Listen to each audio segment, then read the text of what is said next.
Don't touch that dial. You're tuned in to the Dread Podcast Network. Welcome to Development Hell.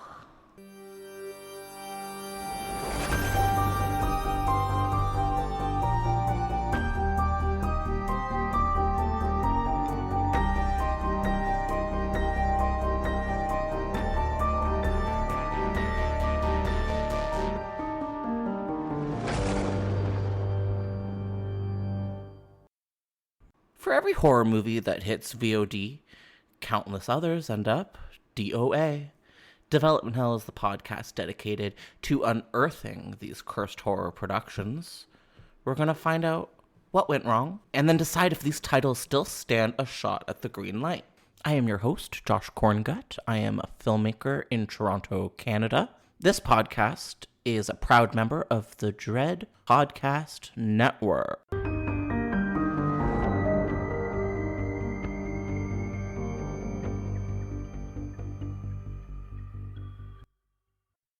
Hi, everybody, and welcome back to a brand new episode of Development Hell. Today, we are revisiting the Hellraiser series. We have been here before. We will be here again. Maybe one day we'll do a mini-series. There's just so many of them. I'm excited to be talking about the 2011 era Hellraiser reboot by our friends Patrick Lussier and Todd Farmer. But most importantly, we have a very exciting guest with us today. He is a coworker with me at Dread Central. We have, all right, and correct me if I'm saying your last name wrong, Tyler. We have Tyler Doupe? That can't be right. You got it right. It's Tyler Doupe. I get to keep this in then. So. It must be because you're Canadian with all of the French... It's gotta be that. It's gotta be that. With all of the French stuff. Too much French stuff, to be honest. Too much French stuff in Canada. No, gotta cut that. That's racist. Hi, Tyler. I'm going to keep it.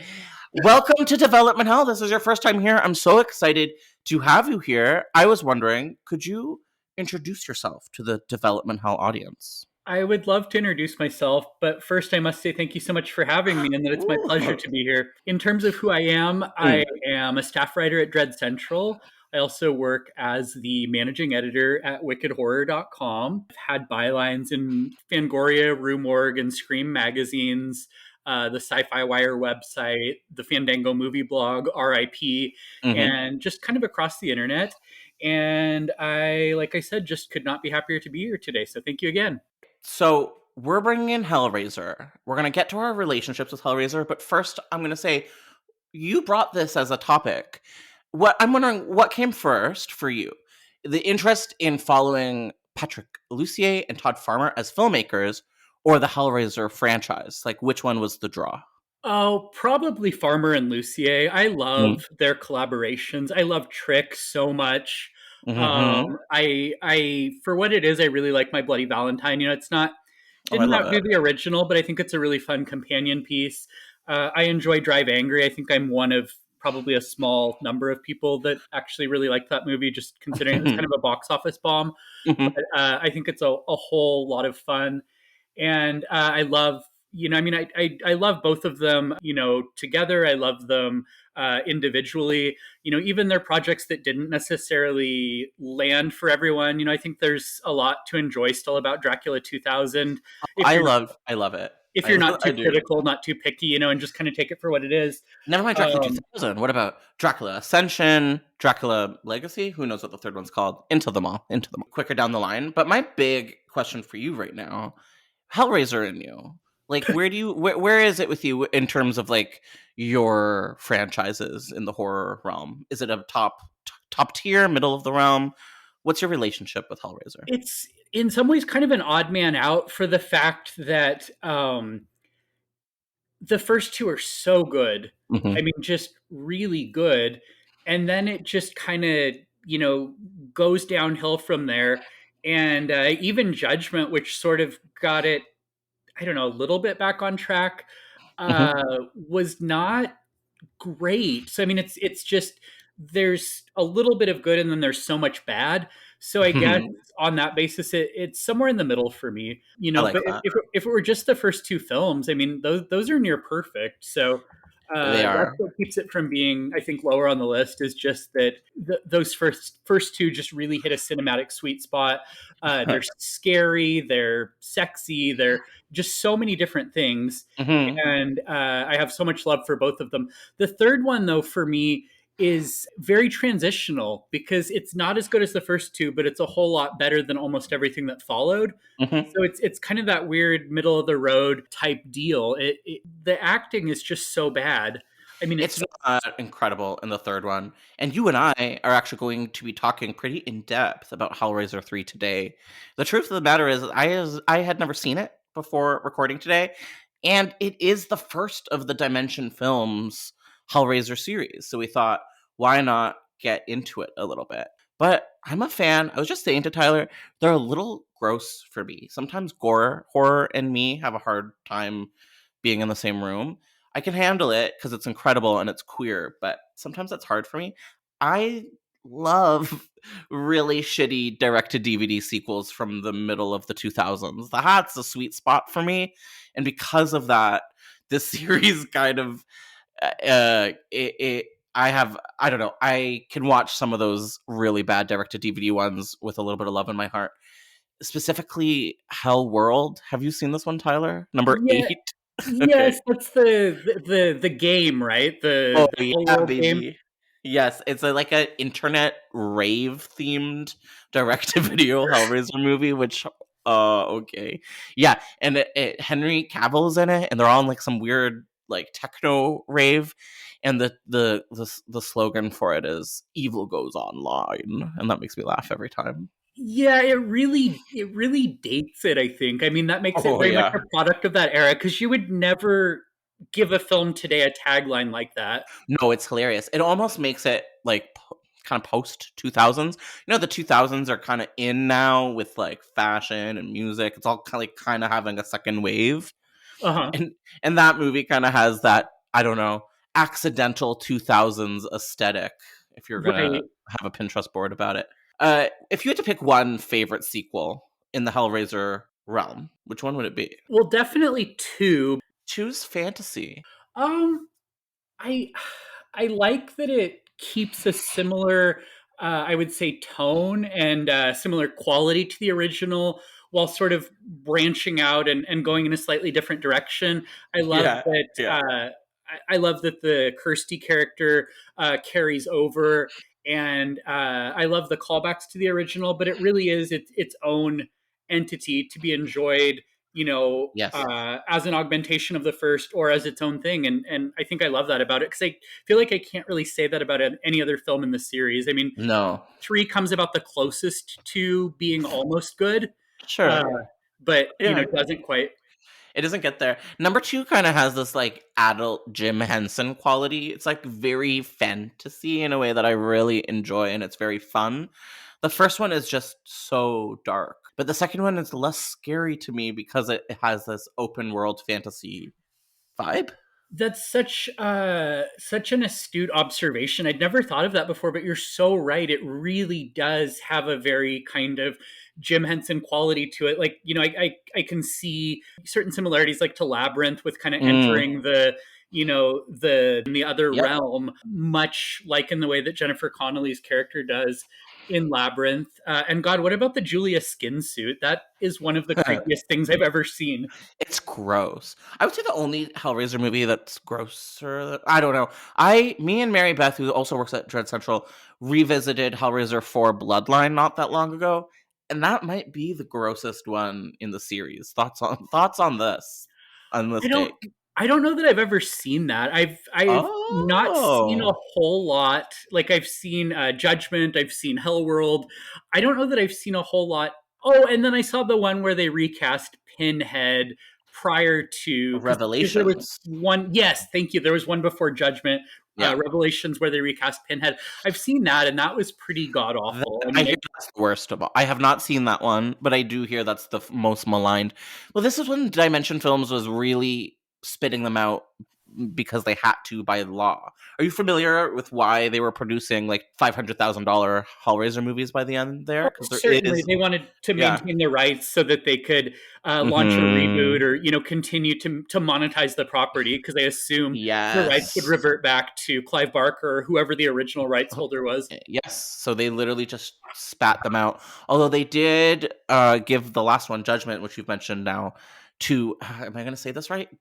Gary Turncliffe, who is responsible for the majority of the like gore design for this franchise. And so this is an incredible artist who's like been with the series since day one. And I believe he directed Judgment. So it's nice to hear that they were keeping it in the family. Definitely. And he had another one that's been trapped in development hell for a while too. So maybe we'll get to that one day. Today, we did revisit Hellraiser 3, and I have to say, I'm really excited to get there, and we're going to get there pretty soon. But before we do, I was wondering if you were comfortable with it, Tyler. Could I give you and our audience just like a bit of a seminar on this Patrick Lussier, Todd Farmer 2011 Hellraiser moment? Oh, you bet. I think there are very few things I would love more than that. It is in my wheelhouse of interests too, so I relate with what you just said. As we've been saying, in 2011, filmmakers, specifically I would call them horror filmmakers, Patrick Lussier and Todd Farmer were writing not one, not two, but 3+ treatments for Dimension Films for them to intend on rebooting this franchise theatrically. So I think one of the most important things to really get to is, who are Patrick Lussier and Todd Farmer? Well, we've covered them on the podcast before, all the way back with episode number 2. They are responsible for a Halloween script that almost made it, but didn't quite, called Halloween 3D. You can listen to our full episode about that with Emily Gagne if you go back in our feed. And we were talking about Dracula 2000, which is, I believe, the debut directorial effort by Patrick Lussier, who was a protege to Wes Craven. This guy was editing for Wes for tons of years, including a ton of his major releases like Scream and, if I'm not mistaken, New Nightmare. I think you're right. I was just going to say that, actually. Yeah, it may have been their first team up, but I don't know for sure. Maybe there was something direct to TV or something as well. These two, though, Farmer and Lussier, I believe, are kind of most famous in the horror world for their remake of My Bloody Valentine 3D, a late 2000s classic. And Dracula 2000 was a Lussier original. In your words, my friend Tyler, when I asked you who's Lussier and Farmer, what would you say? Like, who are they to you? I don't know. I mean, I think that they are both talented individuals. Yeah. And I think that they have unique ideas. I think that Todd Farmer's script for Jason X really, yeah, for me, kind of got the franchise back on track. I mean, I agree. It wasn't, a terrific entry, but it was fun. It was silly. It was gory. It was all the things that fans look for. And it just kind of shocks me that it's not more appreciated. I'm also shocked, Tyler. This is something I think about all the time. People don't like that movie. Yes, it feels like a Canadian direct-to-video classic, but what's wrong with that? Absolutely nothing. They're also a team that I think are great individually, but even better when they're together. I think that Farmer's scripts with Lussier's direction really, I don't know. There's just something about it that works. Like it's it's not fine art, but that's not what it's trying to be. I mean, it's entertaining. Their collaborations are entertaining, fun, silly. Just I don't know. I mean, I just have a great time. Yes. Seeing them work together. They get it as horror filmmakers. They're not too precious, but they're also taking the job seriously, which is a kind of a hard balance to juggle, especially when they were working at like big budget that they were doing, which was in the late 2000s. Like that was a hard time to get horror right, and they did it. I also love Jason X. Yeah. And I think they continue to get things right. I don't know if you've seen Trick, but that is... I haven't, no, but I'm familiar. And I love the conceit of it. Do you want to let us know, actually, in case people may not be aware? God, I don't want to give too much away, but it's about a town that's haunted by a series of murders around the Halloween holiday. Cool. And it's a little bit Giallo-esque in that you kind of get the impression that someone within the cast is the killer, but you don't know who. And it's just a really inventive slasher whodunit with some great kills and a really solid script. It deserves way more love than it gets. I think that it's a really quality film that deserves its moment in the spotlight. Should I wait till Halloween to watch it, or could I just plop it on Oh, you whenever? could watch it anytime. I mean, I Sweet. think that, if you like it as much as I suspect you might, you may just want to rewatch it when Halloween rolls Yeah, back around. I'll have it ready. It'll be in the artillery. Okay, cool. Yeah, in case you don't know, we're fans of these two because they're cool and they make fun horror, and fun horror is what it's all about. We mentioned this because I'm just so obsessed with it. Back in 1992, we saw our first Dimension Films Hellraiser film, which is Hellraiser 3, Hell on Earth. But it wasn't just their first Hellraiser movie. This was the first film Dimension Films ever put out, which is pretty wild because throughout the 90s and 2000s, this was kind of like the major horror production company. This was Blumhouse before Blumhouse. This was like a big deal. Unfortunately, there's so much baggage associated with Dimensions because of the head of house being the Weinsteins, and you can never forget about that, and we have to mention that whenever the Dimension films do come up. But Hellraiser being their first film kind of gives me, I don't know, kind of like house that Pinhead built kind of energy, which is kind of fun. Absolutely, definitely. I think that Pinhead probably did for Dimension what Freddy did for New Line. I mean, that really was their big bankable, acquisition or property. It definitely kind of put them on the map. But then they did squander that franchise, and as we all know, allowed the series to go direct to video for a long, long time, and quality suffered forever until 2022, this year, which is when we're going to see at least one big budget effort from Hulu. So this is the first time we're going to see a real Hellraiser film, if I say the word real, I don't know, since the 90s. So it should be interesting to see how that happens. But in 2011, Dimension wanted to go theatrical again. And so they decided to put out their feelers for a bunch of different pitches. And one of our episodes already on Development Hell is about a previous Dimension Hellraiser pitch by a Hollywood screenwriter by the name of Teddy Tannenbaum. This is the same time where we were looking to Lussier and Farmer to do the same thing. It never happened. We never got a late 2000s, early 2010s reboot. It just never came together.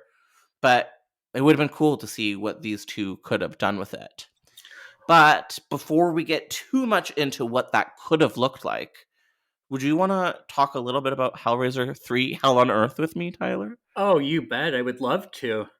Hellraiser 3, Hell on Earth is a 1992 American horror movie and the third in the Hellraiser films, directed by Anthony Hickox. Hope that's how you say that. Is it? Do you know? That's how I say it. Hickox. What a cool, fun name to say. And obviously stars Doug Bradley, Terry Farrell, Paula Marshall, and a little bit of Ashley Lawrence in there. This movie was written by our friend Peter Atkins, friend of the Hellraiser franchise for a long time. It made some modest money, about $12.5 million at the box office. And this was my first time watching it. How many times would you say you've seen this movie? Well, counting leading up to this podcast, I think twice. Cool. Not bad. Not bad. So this is 3? No, counting, rewatching it for this, I think I'd seen it twice total. What would you say if I put you on the spot, gun to your head, you're shaking, I'm about to kill you if you don't do this. What is this movie about? Oh God, I'd probably draw a blank and then I'd be dead. You're dead. I killed you, and I meant it. I gotta go to prison. Sorry. What is it about? Well, we see a new protagonist, yes, and it's taking up the Kirsty role, so to speak, in Joey.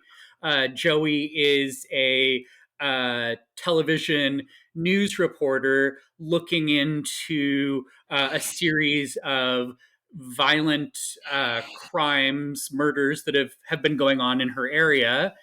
And she is not bad as a protagonist. She's no Kirsty Cotton, but she's better than a lot of the people that kind of take over that role in Yep, the I agree. subsequent efforts. Unfortunately, I would have to say that her co-stars, none of them can act. I mean, Oh, I loved Terry. I don't. She wasn't good. I'm not saying she can act. I'm not saying anyone in this movie can act except for Doug Bradley. I had a feeling you would like her, just the way that she kind of walks around with a cigarette and says sort of like sarcastic, like goth-inspired Yeah, one-liners. she's so iconic. I feel like we could popularize Terry. What would you? Okay, Terry, third build in this movie. Paula Marshall is Terry slash Dreamer Cenobite slash Skinless Lady. Who's this person? Like, what would you say her involvement in this film character Terry was? What was going on there? Well, I mean, she's the sometimes girlfriend of JP, the sort of the catalyst for everything that's happening, because he's Yeah. the one who acquires the statue with the lament configuration. Ooh, so weird. So Was she's that at the end of the second one, the statue, or did the statue just come out of nowhere in this movie? It might have been at the end of the second one. I'm not totally Okay. positive, so I don't want Fair to enough. speak with any kind of certainty, but I do Okay. have a vague recollection of it maybe popping up, Uh-huh. in one of the final frames, but that'd be one of those things I'd have to go back and check to say for sure. Okay. In case someone was wondering, well, there was like a statue in this movie with the lament box configuration in it, and then our like kind of like douchebag male lead gets a hold of it, and then Pinhead starts to like eat people through the statue, I guess, and then like slowly gets his powers back and like manipulates everyone because he wants to get out of the box. Is that? Would you say that's correct? I would say that's pretty correct, but the one thing that I did like about this movie, and I have to say there's more that I like about it than don't like, but one of the things I liked is that we get to see a little bit of Pinhead's humanity, a little bit of his, pre-Pinhead existence. Oh And not yeah. only that, it's not like, the Rob Zombie Halloween films where it really gives like a lot of backstory.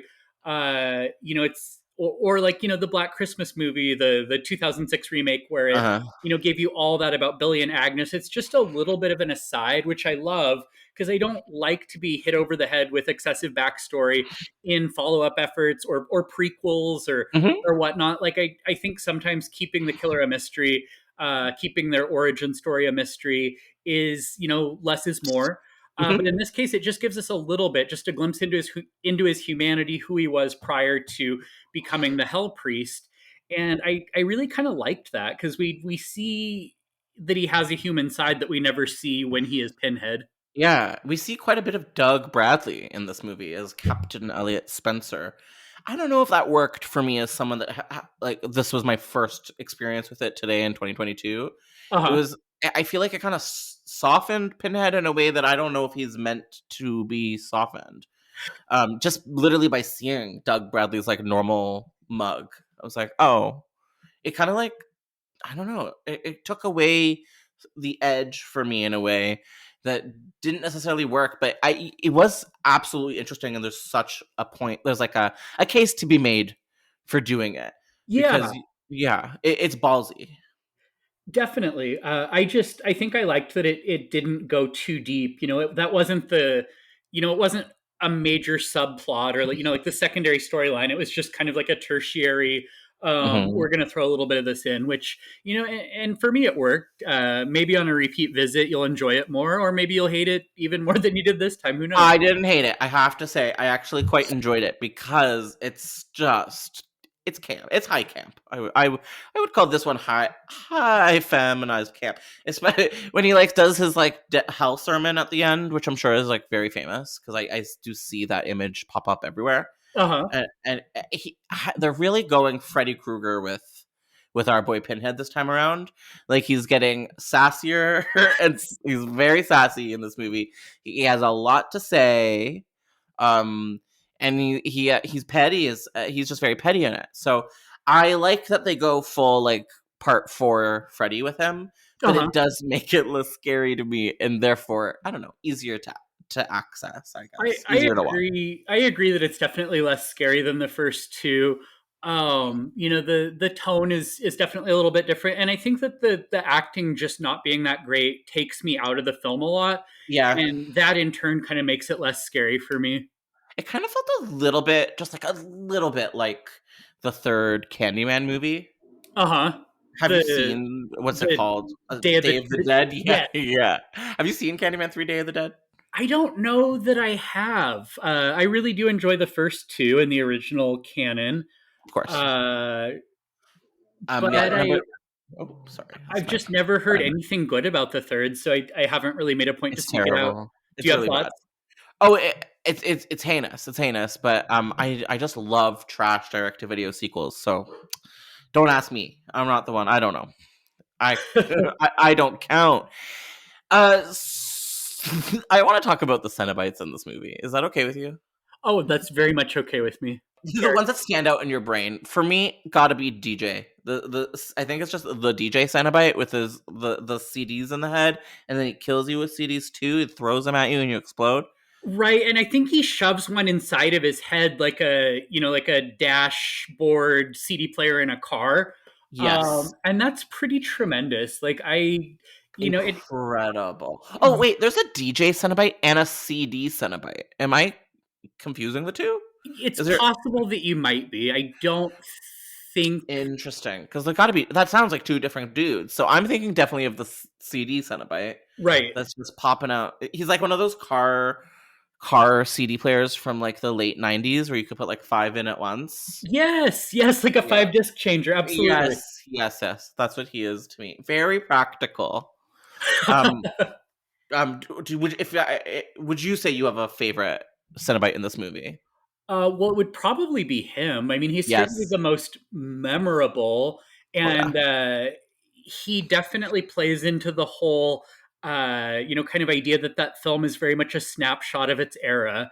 You couldn't like see that for the first time today and be like, oh, wow, was that made in the last few years, maybe? No, it could only have happened in 1992, right. Where I'm assuming CDs were still kind of new and popular, but had been around long enough to become accessible. So I feel like it's got to be bang 1992 only. Yeah.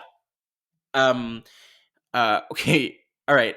There's also the camera head Cenobite in it, which the characters when he was alive, his name was Ken Carpenter, which I don't like because that seems heavy-handed. So there is a person in this movie that is like the lead character Joey, like her camera guy. Would you say like he's like the news like camera man? Yes. And he's sort of like a mentor to her in the movie. He's very nice to her, and then I guess he gets kind of taken by Pinhead at one point, and then his camera gets like absolved into his head, and then I guess it also can like turn into a flamethrower or a gun, or it does like bad stuff too. Like you don't want to be on camera because it'll kill you, and it's so silly. He has like the lens or like the scope, whatever it's called, coming out of his eye too. Yeah. Oh, it's out of the eyeball, of course. Yes. He has the scope eyeball, and it just looks like there's a bunch of putty, like just like shoved on his head to hold it there. Like they didn't try the hardest. I would say with him, but they also didn't try that hard with JP Monroe when he turns into the piston head. I was confused by this. I wasn't exactly 100% sure of what was going on. So JP and Monroe, that like hot evil guy that dies. Do you remember the Cenobite that he turned into? I didn't really understand what that was and why he had to like click it and like it was like doing stuff. Was it a gun? Oh, it was a gun because piston means gun, right? I think he might have had a gun. I don't know. People are probably yelling at me in their car like, obviously it's not. So sorry, everybody. There's also the Dreamer Cenobite, who was the Cenobite version of our friend Terry, who we've talked about earlier, the sort of goth tragic figure that we're not really sure what she was doing in this movie. Right. Classic Cenobites. Classic Cenobite lineup in this one that were kind of new and fun for me.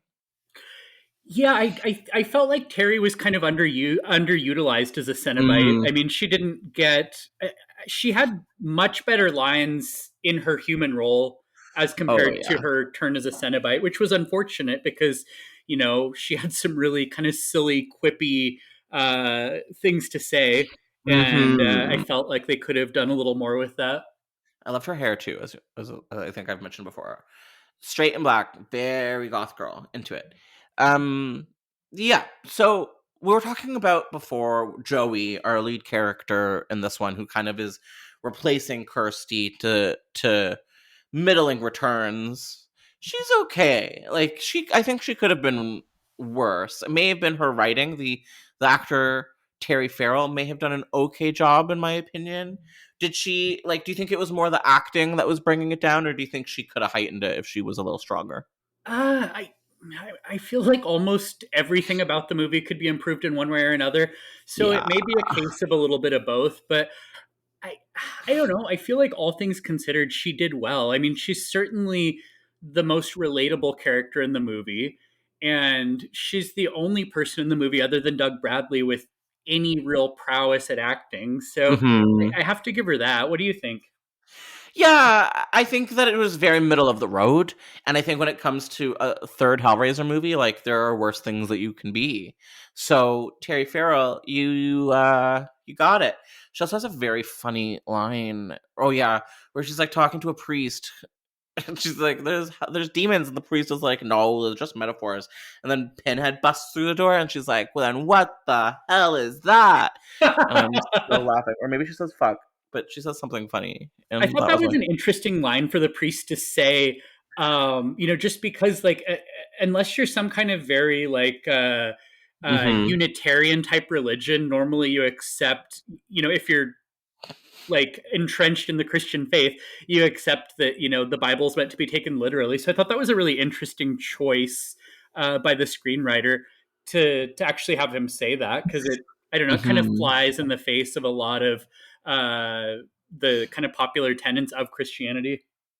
It's interesting. I clocked that too. I thought that that was kind of a nice perspective for a man of cloth to have. It might kind of speak to writer Peter Atkins, who's been around quite a long time in the Hellraiser world. That he like kind of like okay. The writing of this movie is not like the best in the whole world, but he's got some chops. He makes some interesting choices, even in this movie, and I have to say in the fourth one too, even though that's fairly maligned. He thinks outside of the box, and that is a pun. Is that a pun? Like, like the Oh, Hellraiser yes, box. yes, no, definitely. I think that counts as a pun. That Thank is. you, thank you, thank you, thank you, thank you. Um, so do we have any final thoughts on Hellraiser 3 Hell on Earth before we move along? Is there um, anything? Yeah. Yeah, I do, which is just to say that I had very mixed feelings about the sequence near the beginning where the patient on the stretcher comes in with the chains attached, Yeah. convulsing from electric shock until his head explodes. It was That weird. felt a little too extravagant to be so close to the beginning, because I feel like if you're going to do that at the start of your movie, you have to continuously one up that with each subsequent kill, and nothing one upped that. The finale was a lot of fun, but it was nowhere near as outrageous as that. So in some Mhm. ways, it kind of falls flat because it's great, but then it's like everything that comes thereafter feels like it pales by comparison. I agree completely. And also it's confusing when it does happen right at the top. You're like it's strange that this man still seeing someone have those hell world chains on them in a naturalistic setting without Pinhead was very weird. It's like I don't think those should be visible right now. Like with a bunch of doctors in the bright like fluorescent lighting, these chains are visible. It didn't really make any sense to me. I had the exact same reaction. That whole scene felt very surreal. Like, is this a dream? Because this doesn't feel like this should really actually be happening in the real world right now. This feels Yes. like a dark fantasy or a dream or a nightmare, but it doesn't feel like this is what's actually going on. It felt kind of clunky and out of place for me. I agree. I feel like it didn't really make sense. And yeah, it doesn't really get to that level throughout the rest of the film. It's a middling Hellraiser movie. It's not the worst one, but it ain't anywhere near the height of the first two. So I don't know. Would you say there's been a wave of appreciation with this movie in recent years? Or do you think that hasn't happened for it yet? I haven't heard a lot of people singing its praises. Horror journalist Nat Bremer is not a staunch supporter of the film, but he definitely will defend it. Hmm. I've seen him write about kind of what it could have been or what it tried to be, and he seems to always think of it positively. But I can't think of a lot of other people off the top of my head that really sing that film's praises. Yeah, it's it's just not great, and that's okay. You know, I celebrate that for this movie. My final thought on it is this movie, I think because of it, I can't say for sure. One of the things I say a lot lately is I'll just call stuff hell on earth. Like if I don't like it, I'll be like, "Oof, that's hell on earth." And I must have taken that from this, right? Because like I'm not sure where else I would have heard that. Although, is it just a popular idiom? I think that is a popular idiom. I mean, I Oh, think that's too that's bad. something, my mom would say when I was growing up, like, before that movie had even come out. So I think they adapted that because it was fitting as a subtitle. I think I have a psychic connection to this movie actually, and That that makes so much it's more sense. it's just me and this movie actually hell on earth. So I don't know why you're discrediting that, but um, out of 5, what do you give this? Out of 5 bloody chains, how many bloody chains are you giving to Hellraiser 3 Hell on Earth? It's hard to say because I feel like it's middle of the road, but I also want to say it's a 3 because I feel like a 2.5 Mhm. would be too low, but a 3 It'd be almost rude. feels too high. So maybe like a 2.75. I am not a fan of a 2.75 or a 2.25, but you know what? You're right. It is 3 is too high for this movie, but 2.5 does feel too low.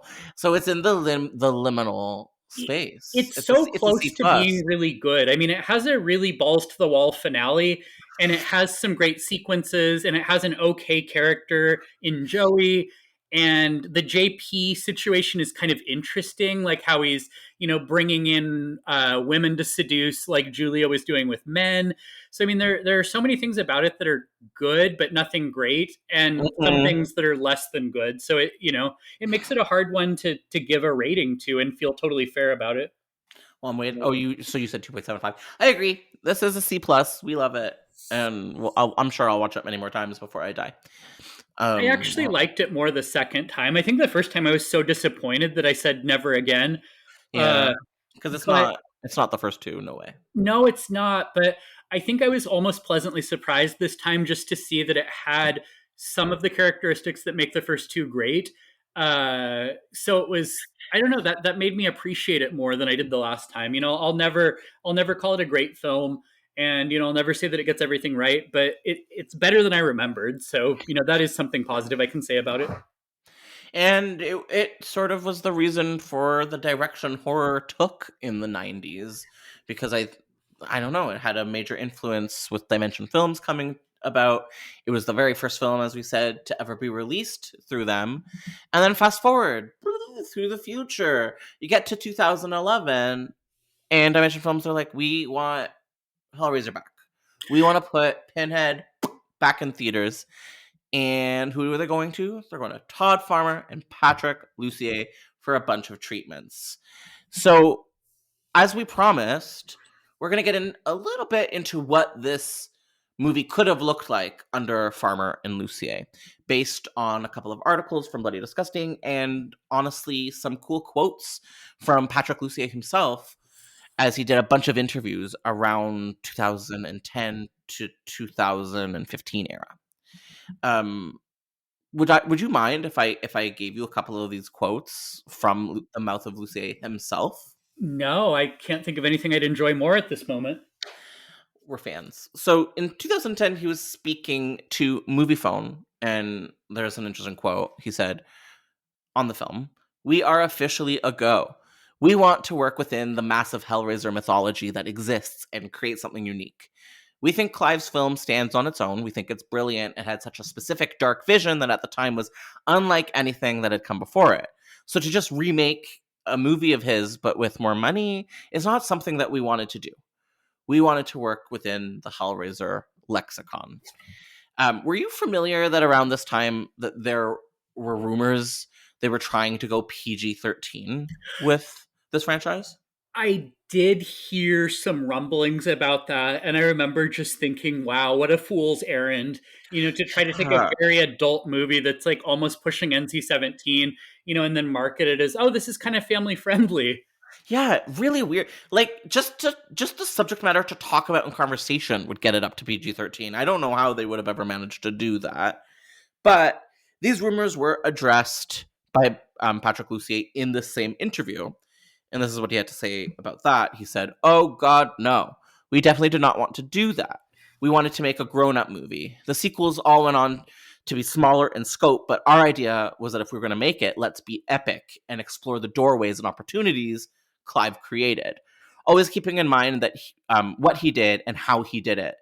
There's a part of this world that we're not allowed to see because there's never been the resources to show it, so let's show it. Oh, God, poor babies. I really wish they could have made their movie. But I really like what they're saying about Clive Barker here, because Clive Barker is kind of the king, in some ways, of epic horror, especially with his literature. Are you are you a Clive Barker fan? Like, do you have like a history sort of standing Clive? I wouldn't say that I have a history of standing him. I haven't delved into his literary works nearly as much as I would like to say that I have. But I have, truthfully, a lot of blind spots in terms of literature. Like, I didn't start reading Stephen King until I was in my 30s. And, I will eventually get around to reading as much of Clive's work as possible. But really, my appreciation for him mostly stems from adaptions like Midnight Meat Train, Candyman, Hellraiser, etc. Cool. So no, I can't say that I'm as well versed in his prose as I wish that I was. Same. I'm the same as you. The one novella of his that I've read is The Hellbound Heart, which honestly is quite similar to Hellraiser. Like, it's not a completely different kettle of fish. Don't know if that's a saying. I think that is, but that's one of the really neat things about it is that, you've got the creator in control, writing the screenplay and, putting his touches on it rather than, being so far removed from the process and not even really recognizing what he started out with. And I love a queer horror icon. We don't have too many of them yet. They're starting to grow, but especially for the 80s and before, having someone like Clive Barker in the machine was just like really inspiring.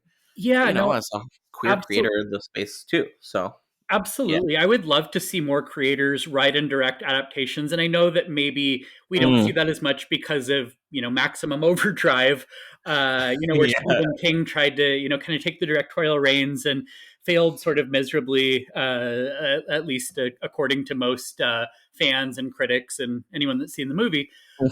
But, Clive Barker really proved that that can go quite well as going, off the rails, insanely bad.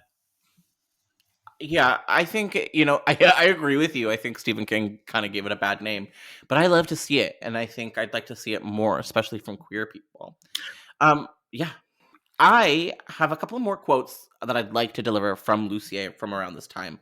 So he was on the Movie Crypt podcast. Are you familiar with these guys? Oh, of course, with Adam and Joe. Yes. So he was on that podcast. I forget what year this was. And he was talking about this film, and here's what he had to say. So the idea essentially was that we never got to see the story of Frank getting the box from the first film.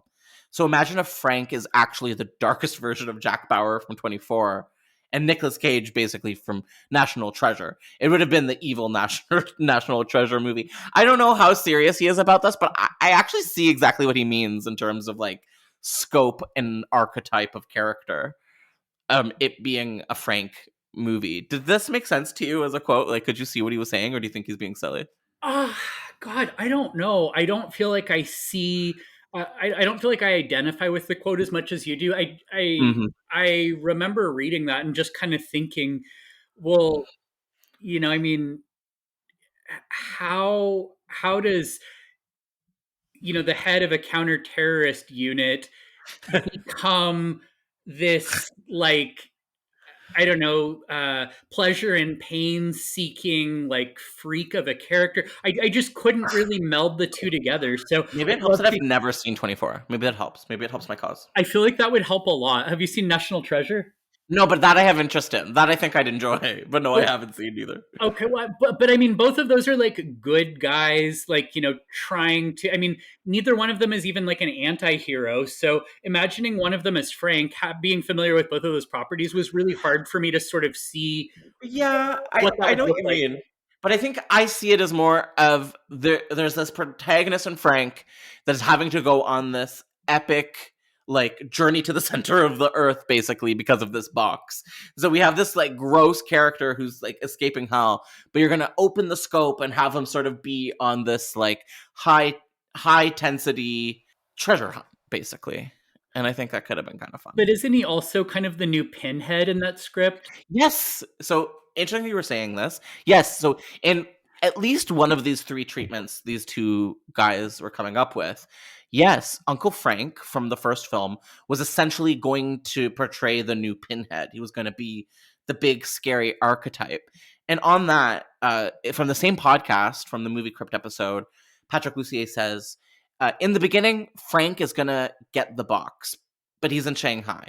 He gets caught and they hold him down and they hammer these fucking nails into his head, but he gets free and he kills everyone. But he does get the box, which is being held by this guy who looks like he's all bloated and has been ripped apart by Cenobites. Frank steals the box and then bad things happen. Yeah, this bloated guy, we're going to get to more later. Mule was his name in one of these scripts. It's really gross. But yeah, it does seem like, you know, Frank was going to get some pins in his head at some point in the script. Do you think Patrick Lussier should be using such spicy language, though? I don't know. Yeah, you're right. I don't think it feels comfortable coming from such like a proper gentleman. Yeah, I don't know if he Todd Farmer, yes. Todd Farmer, I see it for, but... I could definitely see it from Todd Farmer. I would expect it. I would be disappointed if it didn't come from Todd Farmer. Following him on social media, I could definitely see it from him. I believe you on that. And I love that for him. I love that brand. But yeah, I agree. Todd Lussier kind of seems so like soft spoken to me, but a little more reserved. Yeah, like British energy. Don't know the guy, so maybe he's really buck wild. Who knows? You know, maybe he's out here being crazy. Well, maybe either way, I support him. Maybe you should have him on here to defend himself and his use of spicy language. I would love that. Patrick Lussier, if you're listening, let's chat some more. Yeah, I like. So, what do you think of Uncle Frank, who in the first film was this? Basically, as you were saying, you brought up the word catalyst earlier, but he's the one that unleashes the box, gets sent to hell, and throughout the first film is communicating with some evil lady named Julia to try to help bring him back. And so in this Lussier film, we were going to focus possibly on this character. I would say he is not the reason that I am here in this franchise. It's all about Julia. Why aren't we talking about her? That's how I feel. I think that's a great point. I think Julia is a really tremendous character. You know, she's a strong female character. She's got distinct anti-hero / villain energy. And I mean, you know, I couldn't imagine the original without her. She's in many ways perhaps the most memorable character, that how ruthless she is and how desperate to get laid she is. She wants it. And it can't be that good because he doesn't have any skin, but she doesn't care. Well, I mean, they've certainly had some good times together in the past to make her, you know, resort to murder to bring him back so she can once again, you know, do those things. I was listening to a fellow Dread podcast network show, Girl That's Scary, not long ago, and they were talking about Hellraiser. Check out that episode if you haven't already. And they said something along the lines of, I hope this is verbatim, but basically like, no dick is worth that. And I think I stand by that. Like, no dick is worth that level of gross, bloody mess. Like, it's just not worth it. I will co-sign that statement for sure. Thank you. You know, I think it's a fairly controversial statement, but I think it needed to be said by not me, but our friends at Girl That's Scary. Yeah, it's just not worth it, Julia. You can find other sickos. There's so many of them out there. Certainly. I assume it's probably more than just the phallus for her. But yes, but I think the phallus is the metaphor. I think when they say dick, I think the dick is the metaphor for the man. And that's my interpretation. I think you're right. I was just being. No, I know. Tyler, would you be interested in hearing a little bit of the details from one of these 3 Lussier Farmer treatments about Hellraiser? Oh yeah, definitely. There was a cool article in 2019 on Bloody Disgusting by Brad Mitzka, where he got a hold of 1 or 2 of these treatments and basically kind of gave us a bit of a synopsis, and they're pretty interesting. Basically, the toy maker engineer from the 4th one and prior is included, which is kind of cool. But they also included new facets of mythology in this treatment. They have these people called toy breakers, which is kind of the inversion of the toy maker, I suppose. A secret group of people that all they want to do is find and destroy all possible gateways to hell. And I think that's a great way to dedicate your time.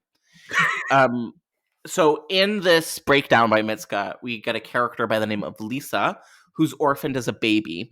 And so we have this big opening sequence where you see how she's orphaned. Her whole house explodes. It's really scary and sad, and her parents die.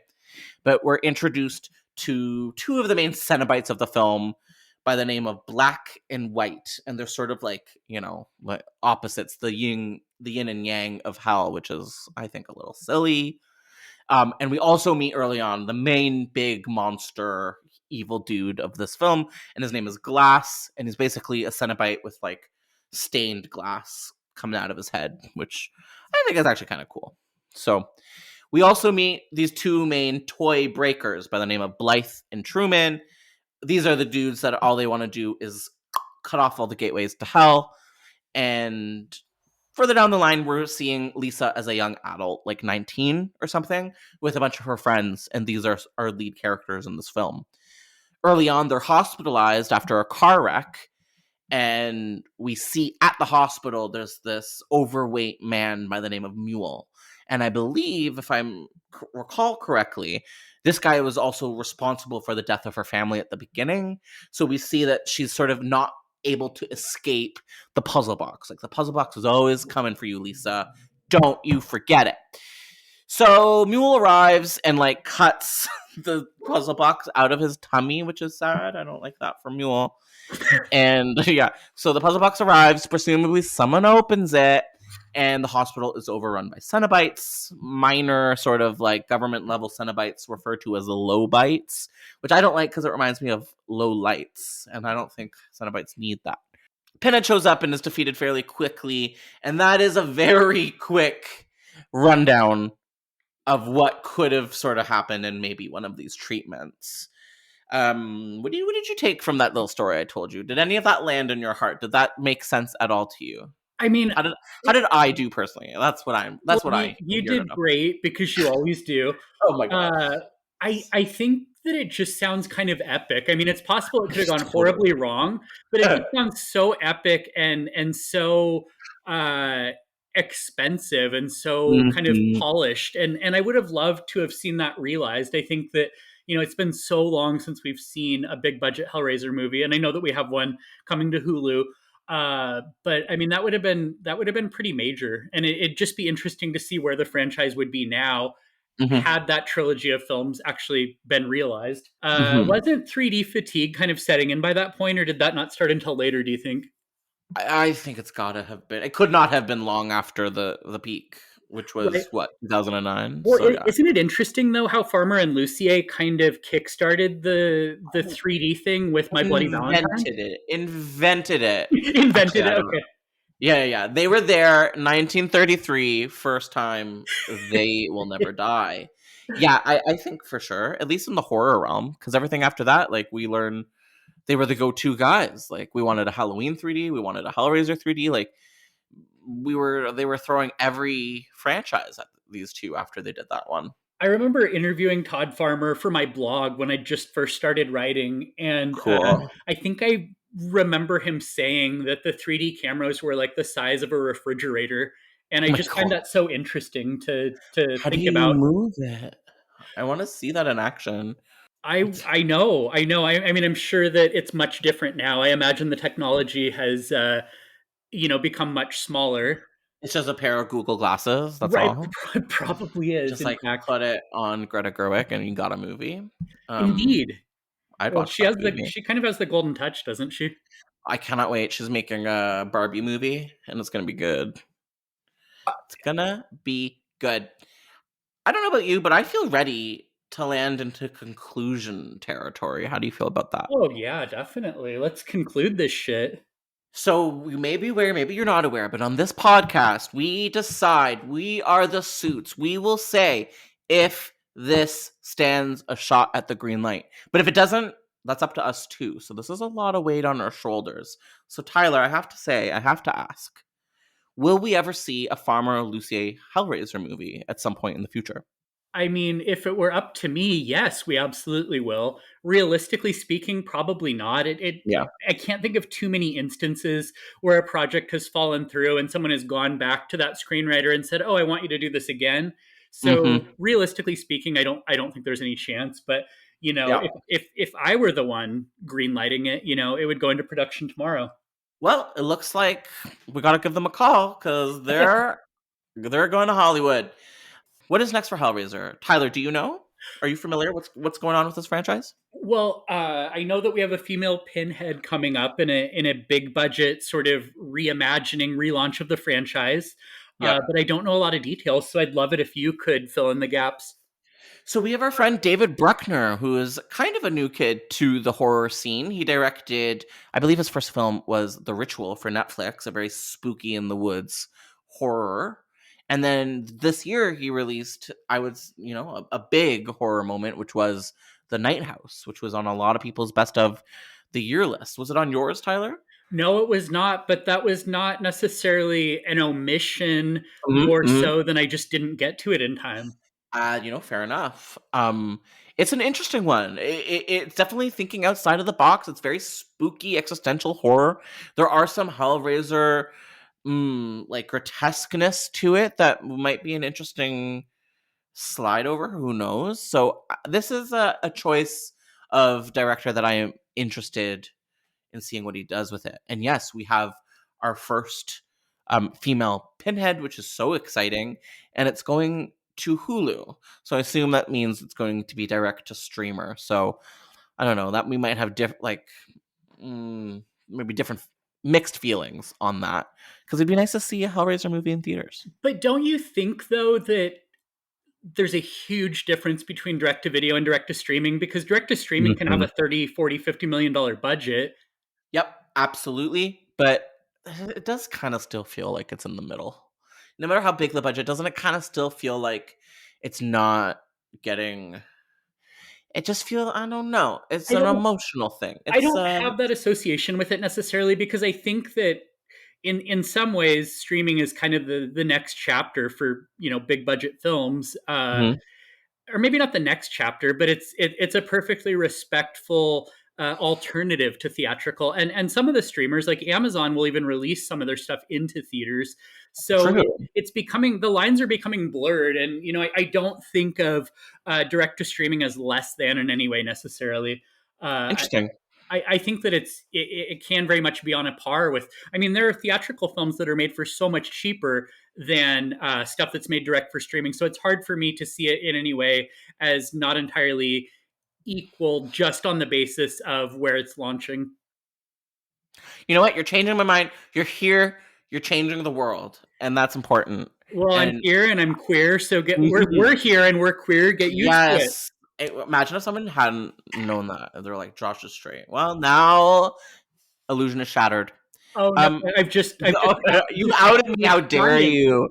I am actually straight, though. So I don't know what you're talking about, actually. Yeah, that's crazy that you think that. Tyler, my friend, yes. Where can you be found on the internet if you want to be found? Oh, well, I would like to be found. And you can find me on Twitter and Instagram at funwithhorror, FUNWITHHORROR. And you can also find me at facebook.com/funwithhorror. I like to just keep it simple, I love it. Keep that username the same across the platforms. So please look for me. And he will be found. Thank you so much. This has been a really fun one. It flew by. Stay where you are. I'm going to hit stop, but I don't want you going anywhere. Okay.